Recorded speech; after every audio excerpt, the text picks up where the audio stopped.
How is a human ever supposed to face a monster? I'm sure that if you took a moment to think of this in a non-rhetorical fashion, that you could think of plenty of options and ways to consider how to face one, but how about I tell you this? The worst way to face a monster is to see them as such, to other those who surpass your own personal doubt in order to cling to your pride, instead of working to make a pride that's actually worth clinging to. Not to get ahead of myself, with the conclusion of Haikyuu to the top, in my eyes, the major character arc for Hinata has now largely been completed, barring the eventual time skip. So let's walk through the process in the best way I can think of. Almost immediately in Season 4, Hinata forces himself into a training camp where he is unable to play, but given place to be a simple ball boy and observe. That's all. But he takes every moment in. He stays longer, works harder, which is something other players take note of. Despite not even being in the technical practices, he still takes the opportunity to see the top players playing from all angles and perspectives. He absorbs, he thinks, he watches how their muscles move. He sees the abilities each person has and how they do it. When one player gets bummed out a few episodes in, feeling picked not because of his talent, but because they were just tall, they without thought let out in earshot of Hinata that they wish he was picked instead of them. And then they feel instant guilt and regret, thinking, well, of course, Hinata feels that way too. He knows that way more than I do. It's almost rude or cruel of me to even bring that up. And then Hinata responds in a way that I genuinely didn't expect, but is totally perfect to his character. He asks in a somewhat tongue-in-cheek manner, "You mean you wish that we were both chosen, right?" He then goes on to cheer up the player, although in Hinata's own mind he is deriding him. People ask, what is the point of lifting up your competition? Well, Hinata's mindset is clear, and has become more clear since he befriended Kenma in Season 1 and even before. All of these people, they are talented, hardworking. All of these people are his challengers. But what good does it do him if they stay in the dirt? He needs them all to fly, and fly as high and as much as they can, so that he is pushed to fly even higher. He doesn't care if it makes it harder on him to win. He welcomes it, because it's passionate people coming together, expressing their abilities, the amount of love that they have for something, and if he loves volleyball that much, why wouldn't he want as many people as possible to play with and against him? He knows asking, helping, building up all of these people, taking advice is giving him an opportunity to grow, ability to learn, and that's really all that he wants, to love volleyball even deeper. This is a long change only now fully realized, and even then not noticed by people until the practice right before their first nationals game when he loses his shoes, and some people doubtfully attribute that lack of nervousness to the situation. As a viewer, you know better, of course. You've seen that part of him was finally conquered in that training camp. You see, in middle school, Hinata worked his best, and primarily through a constant crushing denial, develops a more hungry desire to play. But with the lack of people in his particular middle school, he is stunted, bringing together just a group of ragtag unpassionate friends. Still, his passion somewhat brings him together, and he practices in any conventional and many unconventional ways just in order to feel closer to that place. The national stage that he always looks up to, that shining moment in his head where his height doesn't constrain his identity like the little giant. Unfortunately for Hinata at this moment, volleyball is not a one-man team, so the endless effort of middle school fails as he enters high school. But he's able to then see Karasuno, the place that incited his inspiration, his love for volleyball, the giant on the TV, the core of his fire. His high school growth is actually represented very concisely with visual storytelling in the anime, and because I don't like to unnecessarily bog down videos with tons of unnecessary information, I'm just gonna go this route. In the first OP, it shows him spiking with his eyes closed. OP2, spiking, then opening his eyes as the moment goes, and finally OP4, showing full eyes on the ball, and not even for a true spike, but a fake out. This visual storytelling wonderfully parallels Hinata's reliance on himself and his instincts, something he had to learn, training so long alone, and slowly shows the reliance, the recognition and trust for his teammates as he goes on. Because even if Hinata has naturally crazy high instinctual reactions that can only take him so far without the understanding for its place on the team and the ability to contribute more, Because volleyball isn't just someone tall. It isn't just a high jump, a fast reaction. It takes strategy and active attention. And it takes continual physical training to hone those natural abilities into true threats. In other words, no matter what you are quote-unquote talented at, or more naturally good at, you have to work to be good at everything else and better than everybody at all of those things too, just to have that talent mean anything. We'll get back to that in a moment though. It isn't just with his teammates that he forms bonds. Perhaps starting with Kenma, Hinata tends to score in and have these emotional, sometimes spiritual even connections with many of the players from opposing teams, inspiring them and earning levels of respect and mutual love of the sport. And something that I think people need to note is that when Hinata hits nationals, he's already won. He is no longer desperate to play a match he's afraid will be his last. He knows scores of wonderful people who have his back and are willing to play, train, compete, and grow with him all across the country. My favorite character introduced in Season 4, perhaps, and one of my favorite characters in general, is Shinsuke Kita, the captain of Inarizaki. Often characters refer to him as the adult of the court because of his level-headed, mature mindset that logically assesses things in a way a high schooler normally wouldn't understand from their adult watchers.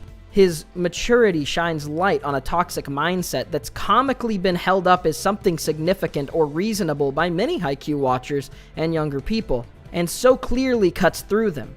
This starts in episode 23, when one of the normal players on Inarizaki refers to Miya Atsumu, All Japan qualifying master setter, who is even to outclass Kageyama in many of his abilities. Next to his brother, Osamu Tsumu is almost just as crazy, and this random player offhandedly states at the bottom of the third set, simply stating, his sets are amazing. It's painful playing on the same team as him. The other player next to him then remarks about Kageyama's fantastic serves, stating that he wishes he had talent too. This last statement being about Kageyama, and with such a specific word choice, is bound to bring back Oikawa's backstory and perspective, his spite towards Kageyama, who he viewed as being naturally more gifted than him. This, writing-wise, essentially sets up Kita to directly respond to his mindset and clarify something clearly, one of his defining personality traits, as the level-headed, so-called serene king. He says, "I don't remember whenever I was asked, 'You're not a starter, so isn't it hard to have a genius player who's younger than you on the same team?' Well, I'm not sure what qualifies a genius, but I understand what they were trying to say. There happen to be a lot of people who think that someone like Tsumu was just naturally born a talented player. But everything I do every day on a scale of 1 to 10, guys like Tsumu do on a scale of 1 to 20, or a more effective 10, or a denser 10, and sometimes instead of 10 they try A to Z. That's what goes through their heads. Even if they mess up sometimes, or if they're hated by strangers or cast out, even if they completely ignore something that we would consider very important, they just have to do it. Even if they start coughing up blood. They're the guys who want to keep running. There are plenty of guys in this world that we're no match for, and it's natural to find people like that amazing. I think being able to dive into things head first is a talent in and of itself. And it doesn't matter what you call them. And it's not like genius is even an insult, but if you're thinking they're geniuses from the start, that just means you've lost before you've even had a match with them. And it's rude. Kita then apologizes for the rant and understands that they didn't mean any harm by it, but that's probably the most clearly the writer has ever shown their hand in Haikyuu. This isn't some campy, unrealistic visual novel where people are either born with talent or not. Truth is, some people get worse scores of luck and talent than others, sure. But that absolute density for types of talent?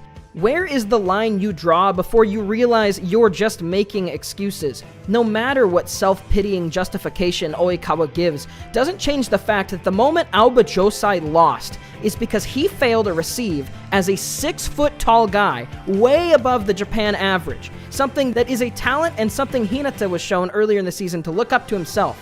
He, as a 6-foot person, misses a receive from a 5'3" shrimp like Hinata. And it was close, too. Hinata's instincts wouldn't have got him that far alone with his height disadvantage and general lack of experience. It was the countless hours of active, dense growth, Not just 1 to 10, 1 to 10 as dense as possible. He was never asking, well, why can't I get better? But how can I get better? His time was never wasted trying to create a pseudo-intellectual excuse about how he was doomed to fail and given an unfair lot, and instead worked to understand the inherent pros and cons in his opponents and learning to read how to react to them. Earlier in the game with Inarizaki, the coach very notably talks about not clinging to the past and instead clinging to the moment now, because even the best players in the world, talent-wise, if they always play the same, are eventually going to get surpassed. It's a constant match of reading, adapting, and not letting your ego consume you when you feel like you're on the top, because you'll never be on the top as long as you think that. Kageyama is notably shorter than Oikawa for one thing, but he is naturally better at reading the court. However, he is also bad at communicating and getting along with others, something that Oikawa has in spades. There is no all beats one trump card in volleyball or life, and pretending the result of said position is void of your own decisions is, as Kita said, admitting defeat before the game has even begun. The only way that you will know your limit, the limit of your collective positive and negative attributes or quote-unquote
and gives them the wherewithal to push forward. And that is the birth of a monster, the birth of a leader.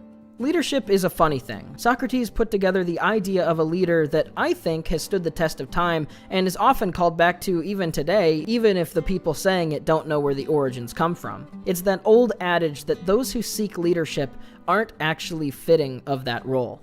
Because realistically, who would want the responsibility, the stress and pressure? No. This theorizes that those people who would pretend to want something almost purely negative would see the power gained along with these pressures as the primary part, and that the important parts of leadership, the ones that are negative, were just an afterthought. Instead, it is said that those who make great leaders are those who say, "Give me the opportunity. Give me the chance to prove myself. Give me the skills, the place to hone myself. Give me the equipment. But most crucially, give me the chance." It's not those who desperately look for fans or high social position from what they do, but look for answers to problems they feel they can solve. Before those people know it, they've become a leader. The title is unimportant when the role is filled. So that's the point that Hinata finally achieves after the Inarizaki game. A gradual change and a reinforcement of his already positive, passionate, and love-filled mentality that stemmed from the moment he saw the little giant on the stage, and now ends with the moment he became one. A mentality that, while he was born with some disadvantages, like his extremely short height compared to pretty much anybody in the volleyball scene, he has his advantages too. And it's his role to find and sharpen those stronger bits, while compensating for the weaker ones, carving a path toward his happiness. While certainly giving off an intense aura several times through the series, he was not born a monster. Viewing him as a monster is only a way that players cope with their doubt and fear. And he didn't become a monster either. It was a process, a calculated, continual, consistent, admirable effort. This is just the result of his actions, his routine, and who every day he continues to choose to be. And that's something admirable. That's something that I can look up to and be inspired by when I watch Haikyuu. In simple summary, for Persona fans, Oikawa is basically just Adachi, but if he was a hot high school boy. I don't upload often, so if you happen to find yourself watching my videos, please subscribe and comment. It always helps those few videos I do upload perform much better. And